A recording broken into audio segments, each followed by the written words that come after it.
The market rally taking a bit of a breather here shortly after the open as investors look ahead to a very busy week of economic data and also corporate earnings. The S&P 500 and the Dow just hovering shy of those record highs that we talked about last week. Well, can lackluster reports break the market's recent momentum? And what did we all say about where Nvidia and the AI-fueled rally is headed? We want to bring in Brian Jacobsen. He is Annex Wealth Management's chief economist and strategist. Brian, it's good to see you here. So what do you make of this massive move higher that we saw? A lot of that on the back of the Nvidia's blowout quarter last week. Are we set up to maybe see a bit of a correction here on the horizon? Yeah, thanks for having me. We think that actually we might be set up for a bit of a pullback in some of the high flyer names, but not necessarily anything all that broad or all that deep.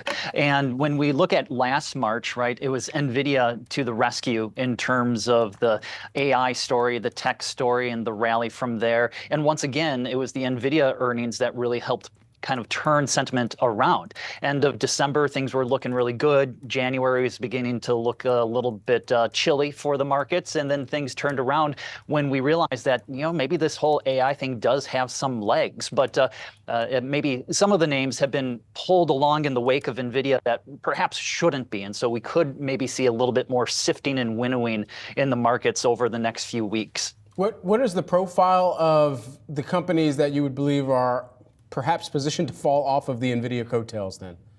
Yeah, so a lot of it would really have to do with those who claim to be related to AI, but are only so in name. And I think that's something that you oftentimes see is think about when Bitcoin was on one of its many runs higher, you know, before its precipitous falls, that a lot of companies were talking about blockchain, talking about issuing their own coins. And so when we were actually going through on our investment committee, looking at those word clouds that you can do for earnings transcripts, artificial intelligence began popping up quite often. But then when you look at the companies that are actually talking about it, not all of them are actually using it. It seems like, you know, maybe they're just trying to say that they're being very fashionable. So we would just urge caution with a lot of investors that if somebody claims that they are using AI or that they stand to benefit from it, really dig into the details and find out if there's any substance there behind the words.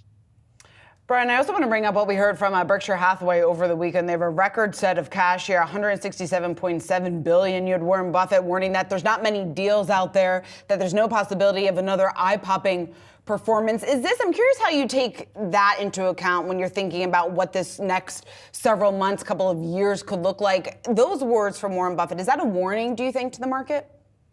Well, yes, I think it's a warning for the bigger cap companies, because for a company like Berkshire Hathaway, for them to have something that's going to move the needle, some sort of transformational deal, it's going to have to be very big. They're either going to have a large deal or a large number of deals. And so for us, it actually seems like maybe more of those transformational deals are going to be more lower cap. So think about mid cap and small cap companies. So for a company like Berkshire Hathaway, where they have, what is it, like $140 billion in cash, it would take quite a large deal to actually improve their return on investment for the next quarter. But if you consider a smaller or mid-cap company where they don't have, you know, billions in cash, where it might be millions instead, some of these deals can be very transformational, very impactful on their businesses. Brian Jacobsen, who is the Annex Wealth Management Chief Economist and Strategist. Brian, thanks so much for taking the time this morning.